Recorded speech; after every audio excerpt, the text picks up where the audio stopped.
Kejadian pasal 2. Demikianlah diselesaikan langit dan bumi dan segala isinya. Ketika Allah pada hari ketujuh telah menyelesaikan pekerjaan yang dibuatnya itu. Berhentilah ia pada hari ketujuh dari segala pekerjaan yang telah dibuatnya itu. Lalu Allah memberkati hari ketujuh itu dan menguduskannya. Karena pada hari itulah ia berhenti dari segala pekerjaan penciptaan yang telah dibuatnya itu.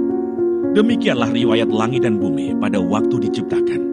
Ketika Tuhan Allah menjadikan bumi dan langit, belum ada semak apapun di bumi, belum timbul tumbuh-tumbuhan apapun di padang. Sebab Tuhan Allah belum menurunkan hujan ke bumi, dan belum ada orang untuk mengusahakan tanah itu. Tetapi ada kabut naik ke atas dari bumi, dan membasahi seluruh permukaan bumi itu. Ketika itulah Tuhan Allah membentuk manusia itu dari debu tanah, dan menghembuskan nafas hidup ke dalam hidungnya. Demikianlah manusia itu menjadi makhluk yang hidup. Manusia dan Taman Eden. Selanjutnya Tuhan Allah membuat taman di Eden, di sebelah timur.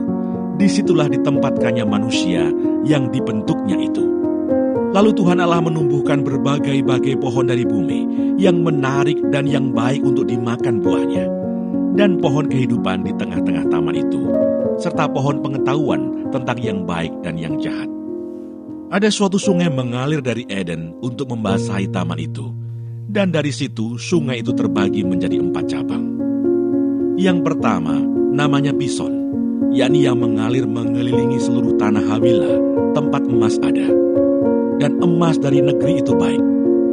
Di sana ada damar bedolah dan batu krisopras. Nama sungai yang kedua ialah Gihon, yakni yang mengalir mengelilingi seluruh tanah Kus.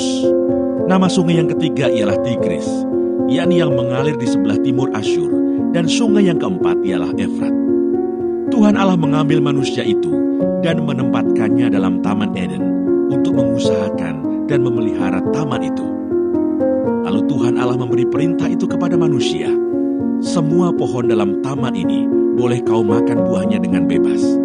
Tetapi pohon pengetahuan tentang yang baik dan yang jahat itu, janganlah kau makan buahnya.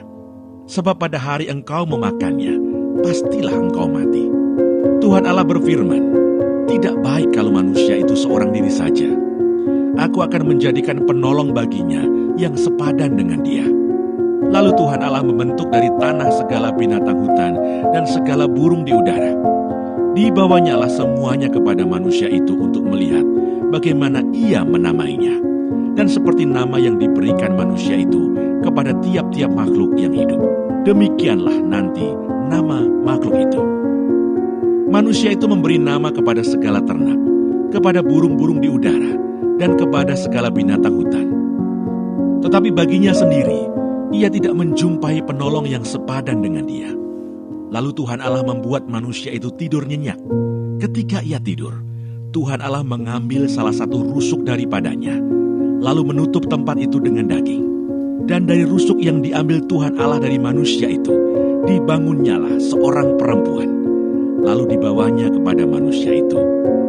Lalu berkatalah manusia itu, inilah dia, tulang dari tulangku dan daging dari dagingku. Ia akan dinamai perempuan, sebab ia diambil dari laki-laki. Sebab itu seorang laki-laki akan meninggalkan ayahnya dan ibunya, dan bersatu dengan istrinya, sehingga keduanya menjadi satu daging. Mereka keduanya telanjang, manusia dan istrinya itu, tetapi mereka tidak merasa malu.